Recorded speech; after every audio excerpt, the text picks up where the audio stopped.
is Class 91.3. Are fuel prices moving up, down, or doing waka waka? Is the city really behaving, or it's just pretending for the cameras? Well, that's why you need a show that breaks it all down without breaking your head. The Afternoon Business Review gives you clear analysis, fresh updates, and smart insights without the stress. My name is Oye Ankrah, and I bring you everything you need to know in the world of business Mondays to Thursdays at 12:30. Let's have lunch together.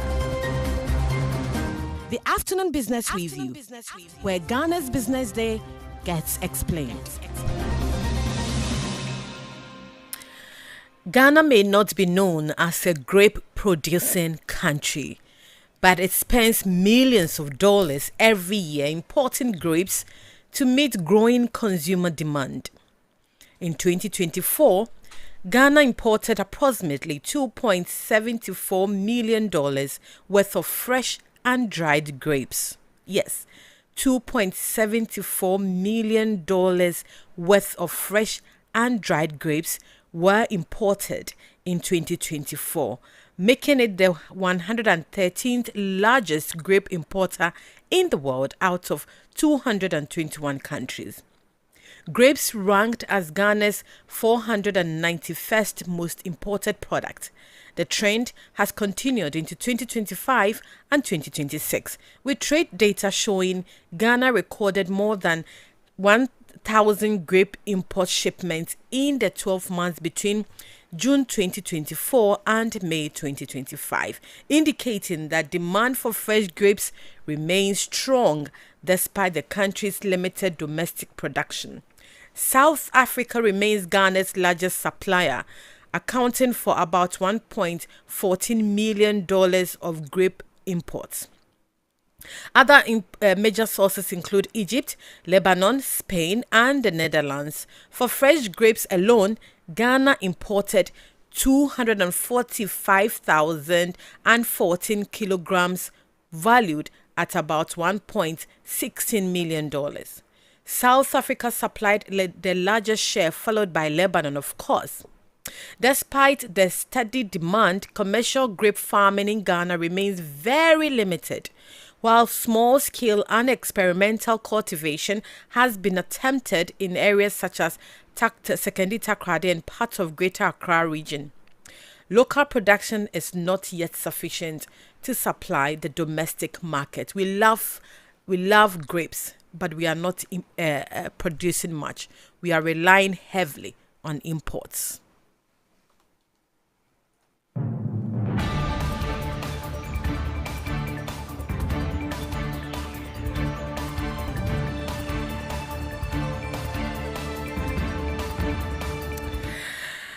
Hello, good afternoon. Welcome to the Afternoon Business Review, where we tell you what moves money and markets.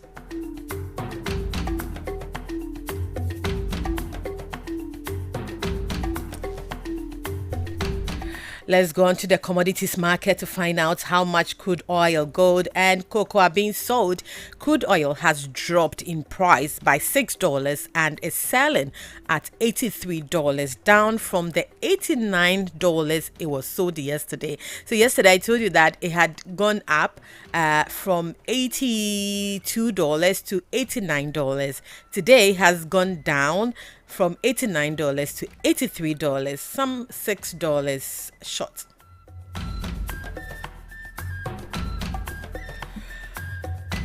Gold is being pegged at $4,079, up from the $4,016 it was sold yesterday. It has increased in price by about $63. That's per ounce on the world market.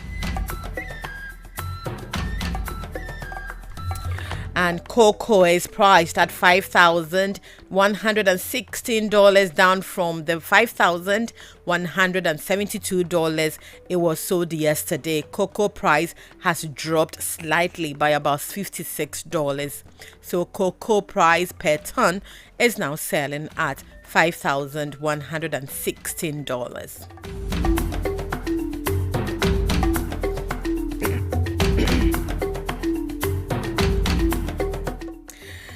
And on the exchange rate, let's go on to the interbank market to find out how the commercial banks are retailing the major currencies, the dollar, the British pound, and the euro. If you went to any of the commercial banks, to the GCB Bank, the CBG, the Standard Chartered Bank, and all the banks, the Cal Bank, the Fidelity, name your bank. Yes, how much are they retailing the major currencies, the three major currencies, so the dollar, the pound, and the euro? Let me tell you. So the dollar is selling at 11 cedis 66 pesos. And if you want to buy, you are likely to get it at 11 cedis 65 pesos. That is if you want to buy a dollar, you are likely to buy it at 11 cedis 65 dollars. 11 cedis 65 pesos in any of the commercial banks. The British pound is trading at 15 cedis 49 pesos. And if you want to buy, you are likely to buy it at 15 cedis 48 pesos. The euro is selling at 13 cedis 25 pesos. And if you want to buy, you are likely to buy 1 euro at 13 cedis 24 pesos. Be mindful that these figures will not be the same, of course, in the forex bureaus, which are regulated by the Bank of Ghana. And remember, it is illegal to go to the black market to buy any of the currencies. No, don't go. Because it is illegal. Remember, both the seller and the buyer are committing a crime.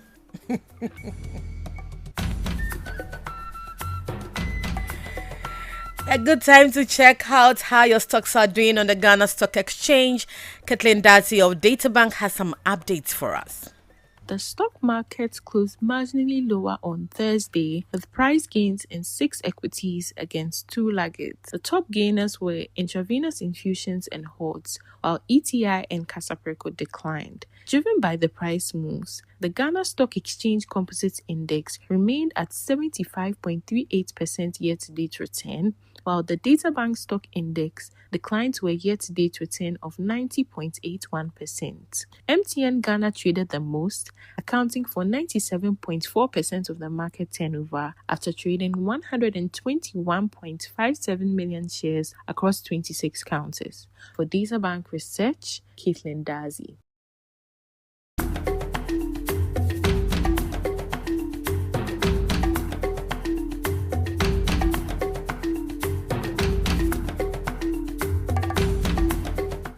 Now to some stories that are shaping the Ghanaian economy.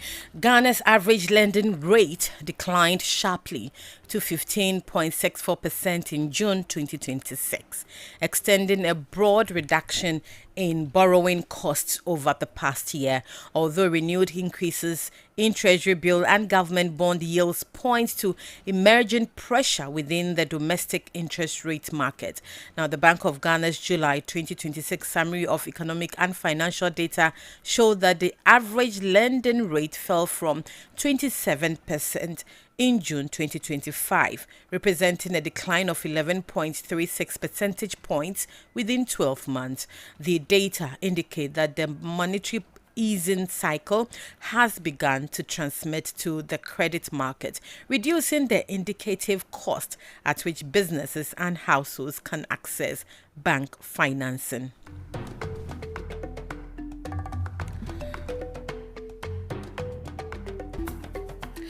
Now, the National Petroleum Authority has announced a new price floor for petroleum products for the first pricing window of August.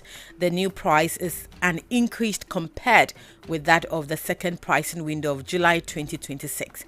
The latest figures indicate higher minimum retail thresholds for all 3 petroleum products. The petroleum price floor has been set at 14 cedis 53 pesos per litre, up from 13 cedis 28 pesos per litre in the second pricing window of July, representing an increase of 1.2 1 cedi 25 pesos per litre, or 9.4%.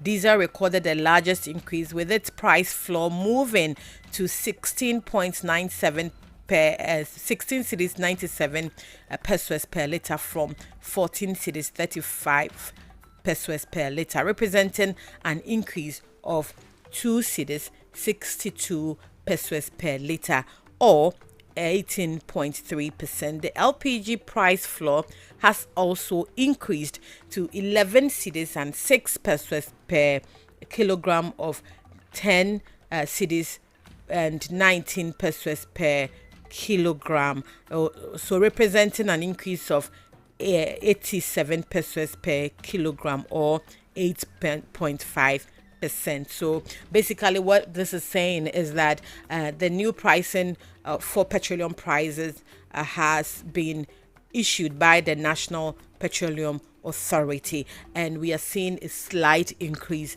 in the prices. So don't be surprised if from next week you see, on the dashboard some new figures. Basically, that's what it's saying. Let's go to other countries on the continent. Nigeria's consumer credit declined for the first time in 6 years, falling by 19.89% to 3.78 trillion naira in 2025 from 4.72 trillion naira in a year earlier, as elevated interest rates dampened household borrowing, according to the Central Bank of Nigeria. Now, the decline disclosed in the CBN's, that the Central Bank of Nigeria's 2025 annual report and statement of accounts, ended a growth streak that had persisted since December 2019. The Apex Bank linked the contraction to the prevailing interest rate environment, which reshaped borrowing patterns across the banking sector.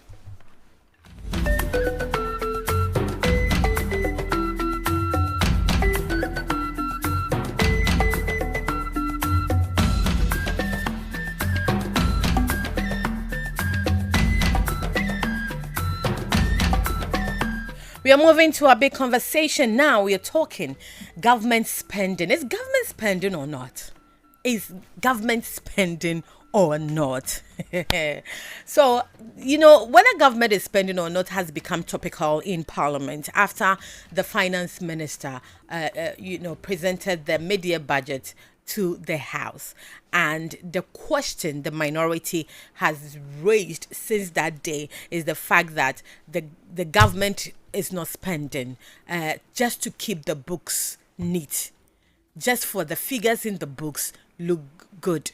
So, and they are warning that it could affect development because then monies are not issued out for various projects. So we want to find out from a neutral perspective whether that is the case. But before that, let me tell you what the ranking member of Parliament's Economy and Development Committee, Oye Ankrah, has been saying. He has been accusing the government of deliberately reducing expenditure in an attempt to present a more favorable picture of its fiscal performance. He's speaking during the debate on the 2026 media budget review in Parliament on Tuesday. Oye Ankrah criticized what he described as the government's failure to spend allocated funds as planned, insisting that the approach is hurting economic activity and limiting opportunities for employment. In fact, what has happened for the first time is that this is the first time a finance minister has presented the mid-year review and has not been able to tell the country how much of the economic program has been executed and how much has not been executed. And I could hear some of my colleagues on the other side laboring under the argument that they want to prove that some spending is going on. Mr. Speaker, let me ask them to go to Appendix 2A. It's in the document that you have.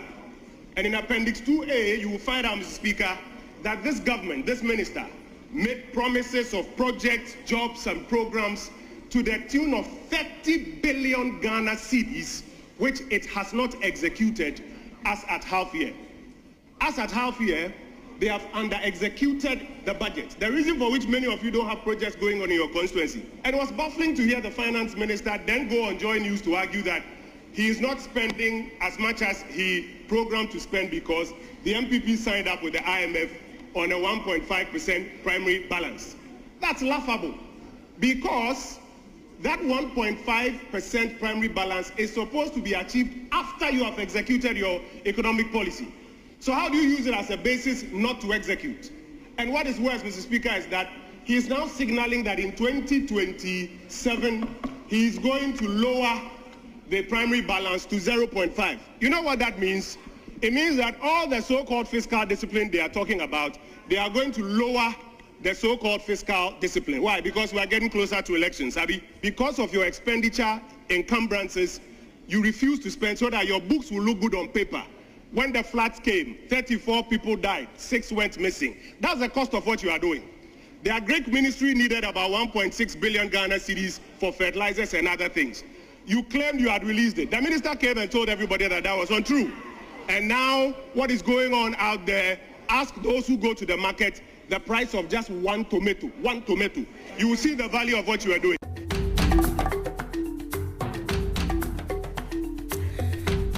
So you had the ranking member of Parliament Economy and Development Committee, Kojo Opon Nkrumah, and he was talking about the fact that the government is not spending, or the finance minister is failing to spend, and it's hurting development across the country.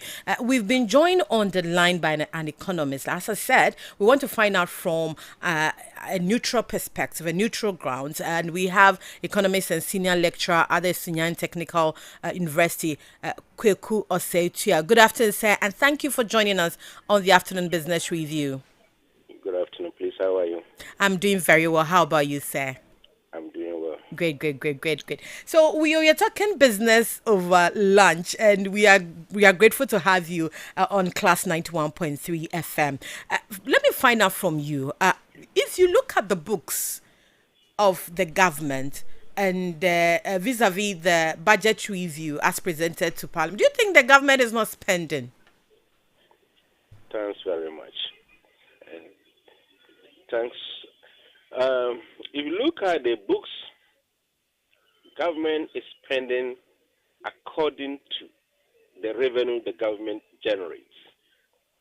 I hear the minority spokesperson on that government is not spending so that it will affect the books.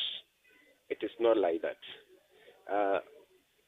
When you are recording your financial transaction, it is what you have generated and how you spend that goes into the books. So the fact that you don't see government spending as supposed to be doesn't mean that it will affect the government accounting records. But the crux of the matter is, if you look at the budget, the media budget, there's a revenue shortfall. Simply means that the government couldn't generate enough as the government budgeted for. Then also, if you look at the expenditure aspect, government did not spend as they budgeted for. So the relationship between the two is that government did not get what they need, therefore they can't spend. And even under spending, there's a cap. By the IMF directives, government have to reserve 1.5 of GDP. That government should not touch it. And then the money that came in is also small. Therefore, government has limitation in terms of spending. If the revenue is not forthcoming, the only alternative for the government is to go and borrow. And now because we are in the IMF, government cannot borrow externally. So now government is only borrowing internal by using the treasury bills. So government has limitation in terms of borrowing, and therefore government only rely on the internal generated income that they have been receiving, and that is not also enough to pay the compensation, the interest, and therefore this affects the capital expenditure. So the capital expenditure, government is not doing much as a result of limitation in terms of revenue generation. Right. So for you, it is more of being prudent than, just spending.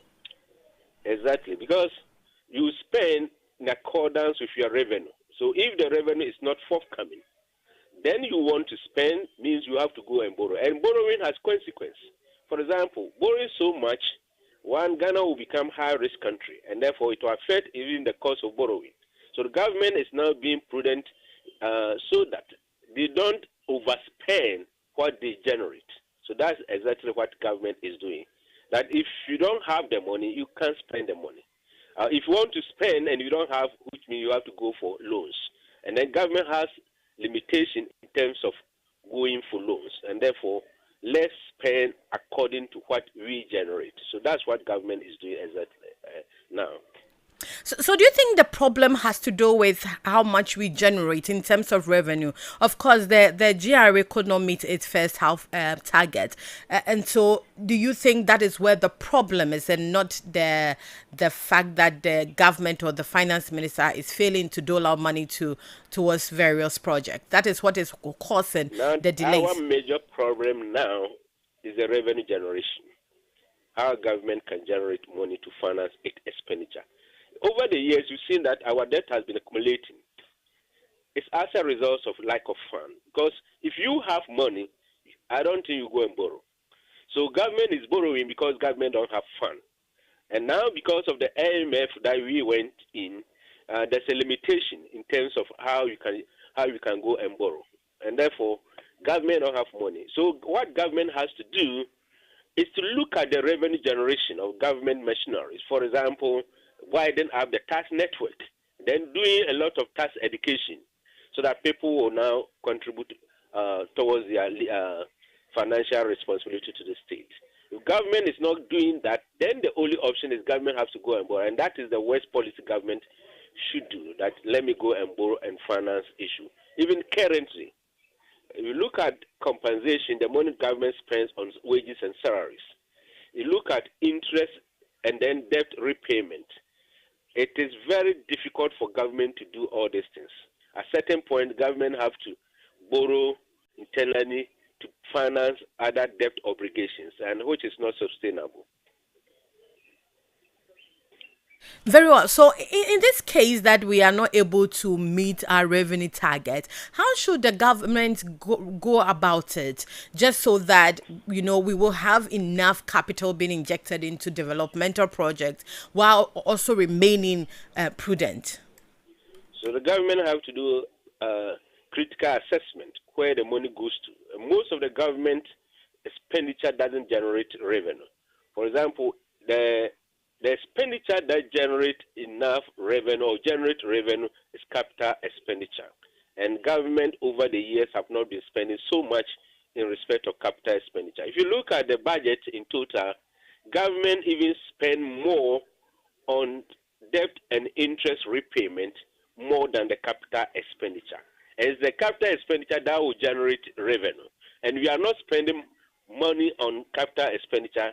Therefore, your revenue generation will be limited. And that's the problem that we have now.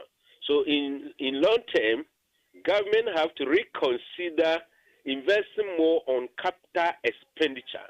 And that would help government to generate revenue. Then also, government have to look at the leakages. Leakages, especially the procurement infractions, they are the major problems. Recent Auditor General report that came out indicate that there are a lot of leakages in our systems.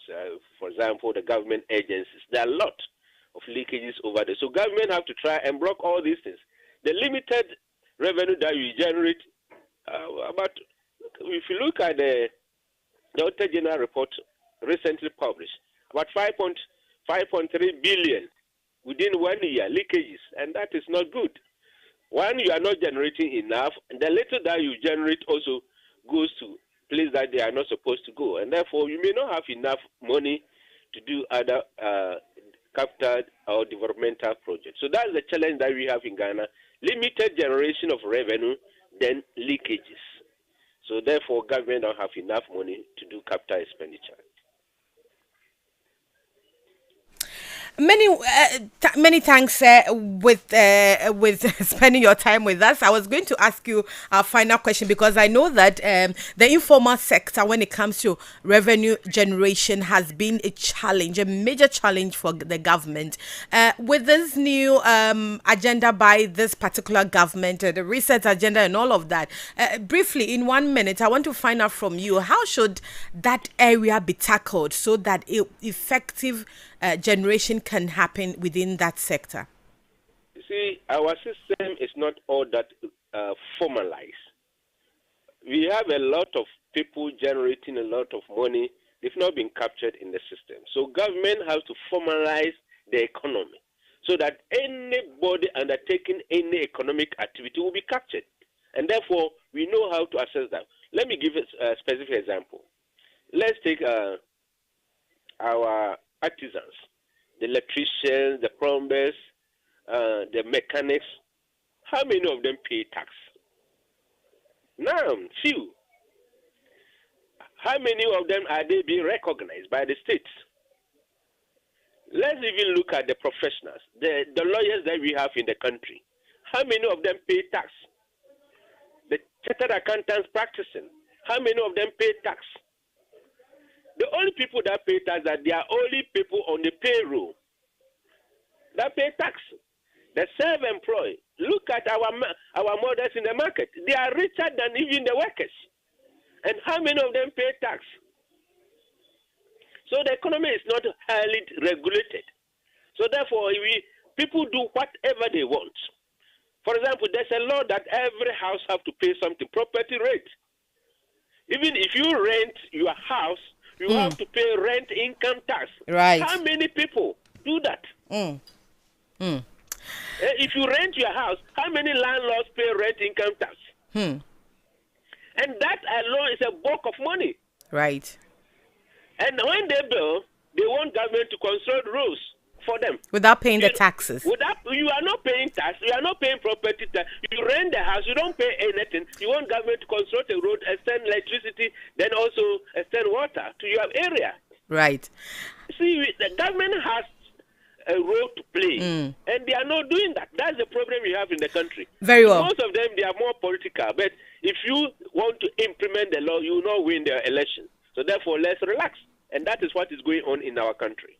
Always a pleasure having you, Mr. Kweku Osetia. He is an economist and a senior lecturer at the Senior and Technical University. Thank you very much for your time, sir, on the Afternoon Business Review. We'll come to you again for more analysis. Thank you. And this has been the Afternoon Business Review, where we tell you what moves money and markets. My name is Oye Ankrah. Thanks for joining us, and we'll come to you again on our next episode. Have a great afternoon.